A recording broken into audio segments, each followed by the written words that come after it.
साहेब, अभिजित दिपके नावाचा एक तरुण, एक मराठी तरुण हो. महाराष्ट्रातला, हा अमेरिकेत शिकत होता, शिकागोला. आणि तिथे सरन्यायाधीश सूर्यकांत यांचं जे झुरळा संदर्भातलं वक्तव्य आहे, तरुणांना त्यांनी बेरोजगारांना कॉक्रोच म्हटलं, झुरळ म्हटलं, त्यानंतर तो तरुण संतप्त होतो, विद्रोह करतो आणि हिंदुस्थानमध्ये येऊन एक आंदोलन सुरू करतो आणि त्याला तरुणांचा प्रचंड पाठिंबा मिळतो, जे आतापर्यंत गेल्या 12 वर्षामध्ये कोणत्याही विरोधी पक्षाला करता आलं नाही.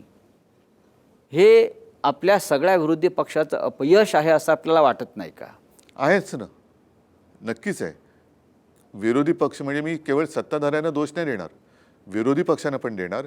आणि म्हणूनच मी मध्ये माझं एक मी कुठेतरी बोललो आहे की देशाच्या जनतेचा राजकारण्यांवरचा विश्वास आता उडालेला आहे. कारण शेवटी स्वतःच्या स्वार्थासाठी पक्ष फोडले जातात. आज हे धर्मेंद्र प्रधान असतील, इतर सगळे असतील, अगदी गृहमंत्री अमित शहांचं सुद्धा हे अपयश आहे की जे पक्ष फोडण्यामध्ये त्यांचं सत्ता कारण सगळं करतायत.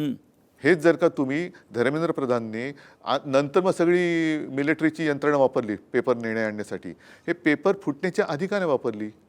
तुम्हाला काम दिलं ना, लोकांनी निवडून दिले, निवडून दिल्यानंतर तुम्ही तुमच्या खात्याचं काम करा ना. तुम्ही तुमच्या खात्याचा दुरुपयोग पक्ष फोडण्यासाठी करताय. म्हणजे अगदी बंगालमध्ये सुद्धा CRPFचे जवान घुसून तुम्ही स्वतःच्या पक्षाला विजयी करून घेतलं. अशा वेळेला सगळ्यांवरचाच विश्वास उडाला आहे.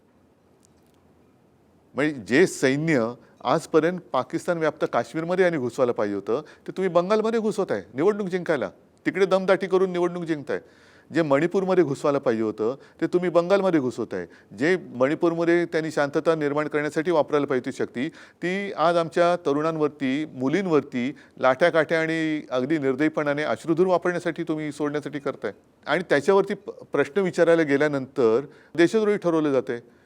त्याच्यामुळे आता तुम्ही कोणाकोणाला देशद्रोही ठरवणार? तुमच्या घरातली मुलं पण तिकडे गेलेत. नाही, त्या तरुणांना सुद्धा देशद्रोहीच ठरवलेला आहे. हो, कारण त्याच्यामध्ये पाकिस्तानचा हात आहे, चीनचा हात आहे, मग असं सांगितलं जातं. मग हे आता व्हिडिओ आलेले आहेत की जे सिव्हिल ड्रेसमध्ये, नागरी वेशामध्ये हे गुंड दिसत आहेत. हे गुंड कोणाचे आहेत? भाजपचे आहेत, RSSचे आहेत का पाकिस्तानवरून आणले आहेत?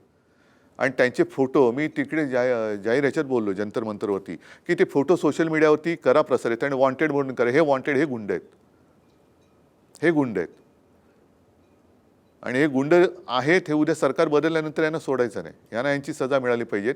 जे मोदी म्हणालेत की जे अपराधी आहेत त्यांना सोडणार नाहीत, पहिले ह्या गुंडांना अटका करा. पोलीस ज्यांच्या नेम प्लेट नाही आहेत, मग हे कोण आहेत? मग त्यांना तुम्ही नाटक कंपनीचे कपडे घालून हातात दंडा देऊन पोलीस बनवले का तुम्ही?